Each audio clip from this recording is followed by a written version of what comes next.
situation ivoirienne et surtout française ait permis que le principal opposant de Ouattara ait encore des bâtons dans les roues pour l'empêcher de revenir dans son pays à la veille des élections présidentielles de 2020.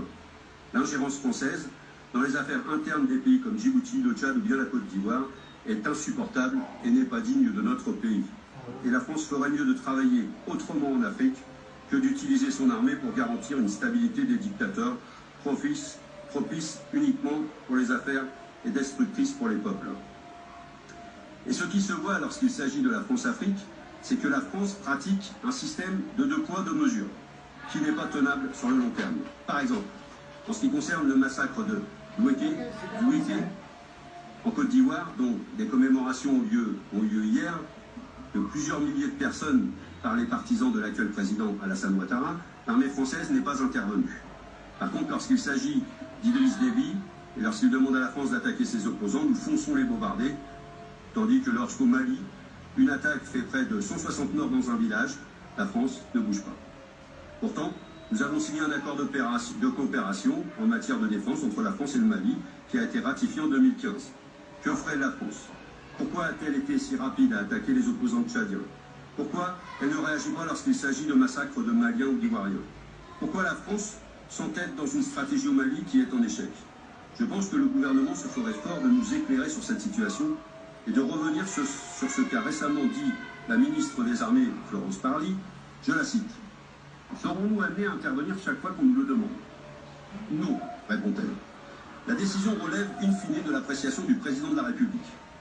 En l'espèce, il n'était pas souhaitable qu'un pays fortement contributeur à la lutte contre le terrorisme et présent sur d'autres fronts soit déstabilisé avec une conséquence ultime.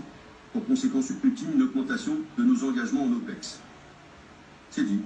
S'agissant du Nigeria, puisqu'il ne s'agit pas d'une ancienne colonie, puisqu'il s'agit d'une ancienne colonie britannique, c'est donc l'influence française qui est importante. Preuve tout de même qu'un accord de défense reste un instrument fort pour s'intégrer dans un territoire, notamment pour faire marcher la vente d'armes dans le pays. La rapporteure nous l'a dit à peine à mot couvert. N'oublions pas que notre ministre des Affaires étrangères, actuel, était le ministre de la Défense qui a le plus vendu d'armes lorsqu'il était aux commandes. Le problème de l'obsession sécuritaire et militaire de la France en Afrique de l'Ouest, c'est que l'on passe à côté des vrais sujets. En insistant sur les forces armées, vous semblez oublier que les violences ne sont jamais les racines d'un problème, mais plutôt une conséquence. J'irai même plus loin. Si les violences sont les conséquences de problèmes profonds, tenter de résoudre les violences par d'autres violences, sans travailler sur ces racines, ne fait généralement qu'empirer les choses. Si l'on se penche sur la bande sahélo-saharienne, nous voyons qu'aucune action militaire n'a pu répondre de manière satisfaisante à une question d'ordre politique et social. Cette zone est constellée de conflits entremêlés, de religions, de possession de terres et de concurrence d'accès aux ressources primaires comme la nourriture et l'eau et aux services publics.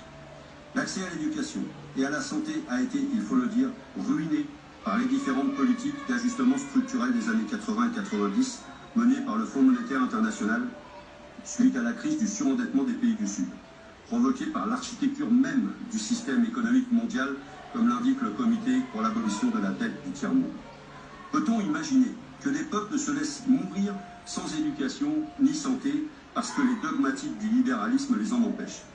Ces politiques destructrices ont laissé des traces. Ces pays saignés à blanc ont dû délaisser leurs services publics pour mieux rembourser leurs dettes sur ordre des pays riches. Une colonisation économique, en somme. Les frustrations et les haines, pour certaines créées par la colonisation, pour d'autres antérieures, ont pu être instrumentalisées et ont contribué à la déstabilisation et au sous-développement de beaucoup de pays d'Afrique. Au-delà, des problèmes de services publics, très souvent défaillants, voire inexistants, la question de la concurrence pour les ressources entre les différents usagers des sols nous permet de voir concrètement l'absence de régulation étatique de ces problèmes.